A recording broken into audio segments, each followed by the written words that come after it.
And now it is my very great pleasure to introduce our keynote speaker, Bianca Beach. So Bianca is not only a glaucoma patient herself, but she is one of the fiercest advocates for the glaucoma community. Through her openness and her strength and her willingness to share her journey, she has helped to bring hope, awareness, and connection to so many patients and families navigating this disease. And I think what makes Bianca such a powerful voice is her ability to speak honestly about the challenges of living with glaucoma while also inspiring others to stay informed, proactive, and of course remain hopeful about the future. Her advocacy reminds us why patient education, research, and community matter so deeply. So today we are honored to hear her story and her perspective. Please join me in welcoming Bianca Beach. Hello, everyone. Good morning. It is my honor to speak with you today, and as Cynthia said, share my story. That was such a lovely introduction, and she's very right. You'll get some honesty from me today. I am a patient, first and foremost, but I'm also an actress, a Pilates instructor, glaucoma awareness advocate, and the founder of Foresight Pilates. I have a table outside here today, so please come and visit me at the exhibitor booth and get a sticker for your passport. When I think about my eyes, to me there are three intertwined journeys. There's the medical piece, the emotional piece, and the physical piece. As patients, each piece takes a toll on us, and it requires individual specific care in each of those categories. So I'd like to share a bit about each of those with you today, and I'm sure that there'll be lots of relating to be done about each of those pieces. As I'm sure many of you have as well, have struggled to find my way in each of these areas. I had 6 eye surgeries from the time I was 11 to about 12 and a half. So I was a very, very young child, born really myopic with -12 in both eyes. So I got glasses at around 6 months old. I had 3 retina detachments and a cataract replacement. And that's kind of what formed the glaucoma. It was partial trauma-induced, and now I'm mainly diagnosed with open-angle glaucoma. So it's been almost 7 years of an official diagnosis of that, and I have around 50% of my vision remaining. So my peripheral's gone, and I have a pretty major chunk in the center of my right eye. So if you're waving to me, just call my name, because I might not see you. So my hope today is to inspire some of you to hear what I have been through and then be able to say to yourselves, I can pull myself out of it. And luckily, we're all in a room today where there's such an amazing community that can help each other in that. When I was a teenager, I struggled with being irritable with my family members. I was anxious in school, nervous in large crowds, all things I'm sure you guys can relate to. And no one really knew how to guide me out of the immediate post-surgery space. My parents were very relieved when all of a sudden I didn't have another emergent surgery that was going to happen. But then no one, my doctors, my close family, my friends, nobody knew how to help a young child navigate into adulthood with consistent vision loss, and kind of my whole life turned upside down, because until that time I had been very active and, a normal kid. So it was definitely hard.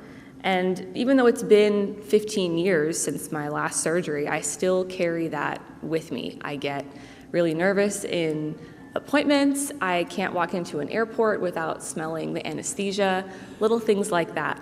So it takes a consistent effort on my part to remain positive about my diagnosis and about how I can take control over how I feel about the situation and move forward positively and with hope.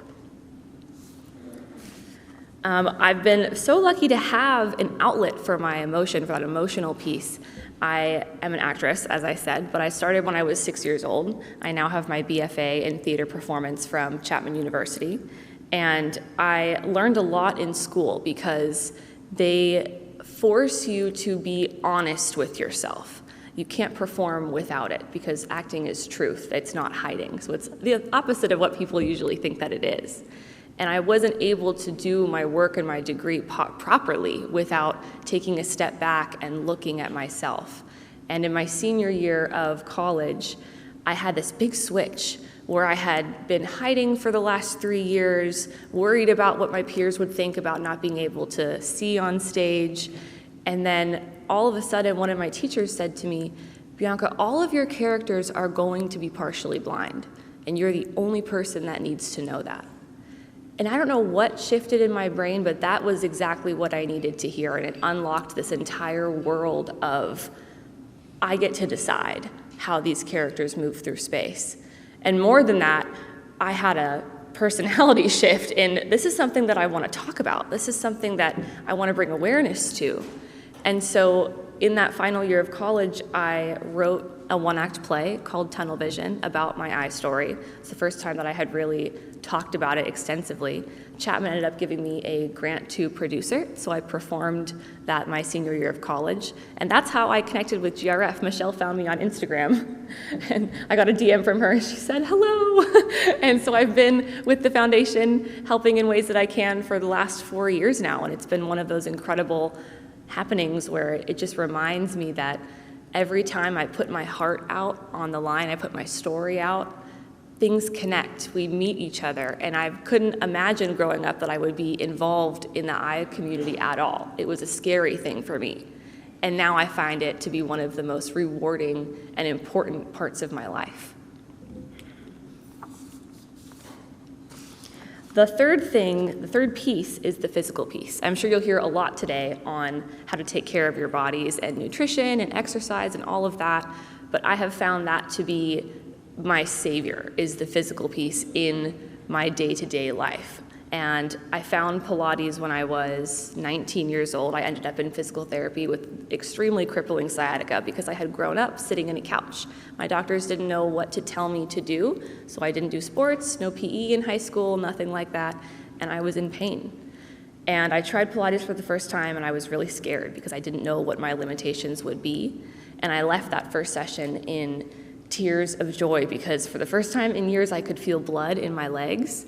And I went into teacher training that very same summer, and I sat in the front of the room, because I can't see, on an exercise ball because it hurt to sit on the floor in front of a decade of instructors that were there to further their own knowledge. So it was very humbling, but again, a very rewarding experience. So as a teacher of 5 years now and a glaucoma patient of 7, I launched Foresight Pilates, and it's the first online mat Pilates program specifically tailored for glaucoma patients, to be safe for everyone to exercise, because I found that that was lacking in the industry.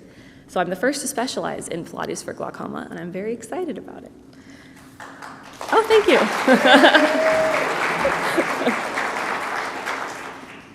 I'd lastly like to leave you all with this. We are here to learn, to hear the research, to hope for a cure, many cures, yes. But let this also be a day of connection and to lean into who you are as a member of this community and as individuals with more strength than you know. Worrying about the future will only take away from the present. Take a few moments to reflect on your vision, how you take care of those 3 categories, the medical, the physical, the emotional, how you could take better care of them, and how you can communicate your needs better than a 15-year-old that didn't know why she was irritated.